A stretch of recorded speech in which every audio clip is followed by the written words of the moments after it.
ನಾನು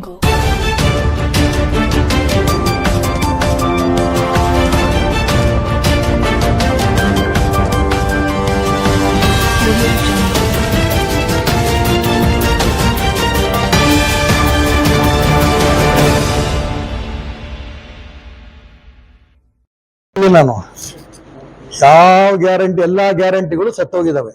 ರಾಜ್ಯ ಸರ್ಕಾರ ಹೆಂಗೆ ಆಡಳಿತದಲ್ಲಿ ಸತ್ತೋಗಿದೆಯೋ ಎಲ್ಲಾ ಗ್ಯಾರಂಟಿಗಳು ಸತ್ತೋಗಿದಾವೆ. ಹಾಗಾಗಿ ಚುನಾವಣೆ ಬಂದಂತ ಸಂದರ್ಭದಲ್ಲಿ ಬಡವರಿಗೆ, ಗೊತ್ತಿಲ್ದಿದ್ದವರಿಗೆ, ಮುಗ್ಧರಿಗೆ ಮೋಸ ಮಾಡಿ ಗ್ಯಾರಂಟಿಗಳು ಮುಂದಿಟ್ರು. ಈಗ ಮನೆ ನಡೆಯೋಕೆ ಆಗಲ್ಲ, ಎಲ್ಲ ಪಾತ್ರೆ ಖಾಲಿ ಪಾತ್ರೆ, ಬರೀ ಖಾಲಿ ಪಾತ್ರೆ ಡಬ ಡಬ ಡಬ ಡಬ ಶಬ್ದ ಮಾಡ್ದಂಗೆ. ನಮ್ಗೇನು ತೊಂದರೆ ಇಲ್ಲ, ಖಜಾನೆ ಭರ್ತಿಯಾಗಿದೆ ಅಂತ ಒಂದ್ ಕಡೆ ಶಿವಕುಮಾರ್ ಹೇಳ್ತಾರೆ, ಒಂದ್ ಕಡೆ ಸಿದ್ದರಾಮಯ್ಯನವ್ರು ಹೇಳ್ತಾರೆ. ಎಲ್ಲ ಭರ್ತಿ ಇದ್ದಿದ್ರೆ ಯಾಕೆ ಗ್ಯಾರಂಟಿ ಹೆಣ್ಮಕ್ಳಿಗೆಲ್ಲ ದುಡ್ಡು ಕೊಡ್ಲಿಲ್ಲ ನೀವು?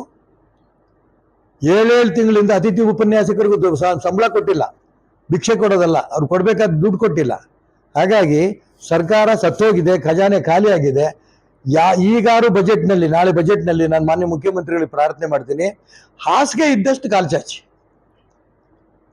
ಮತ್ತೆ ಸುಮ್ಮನೆ ಸಾಕಷ್ಟು ಭರವಸೆಗಳು ಕೊಟ್ಟು ಅದು ಮಾಡ್ತೀವಿ ಇದು ಮಾಡ್ತೀವಿ ಅಂತ ಜನರನ್ನ ಮೋಸ ಮಾಡಬೇಡಿ.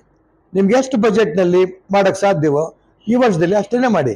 ಇಡೀ ರಾಜ್ಯದಲ್ಲಿ ಯಾವುದೇ ಊರಿಗೆ ಹೋದ್ರೂ ರಸ್ತೆಗಳು ಗುಂಡಿ ತುಂಬಕ್ಕೆ ಇರುತ್ತೆ ದುಡ್ಡಿಲ್ಲ. ನಗರಸಭೆ, ಪುರಸಭೆ, ಕಾರ್ಪೊರೇಷನ್ಗಳಲ್ಲಿ ಕಸ ಹೊಡೆಯೋಕೆ, ಕಸಬರ್ಗೆ ತಗೊಳಕ್ಕೆ ಇರುತ್ತೆ ದುಡ್ಡಿಲ್ಲ.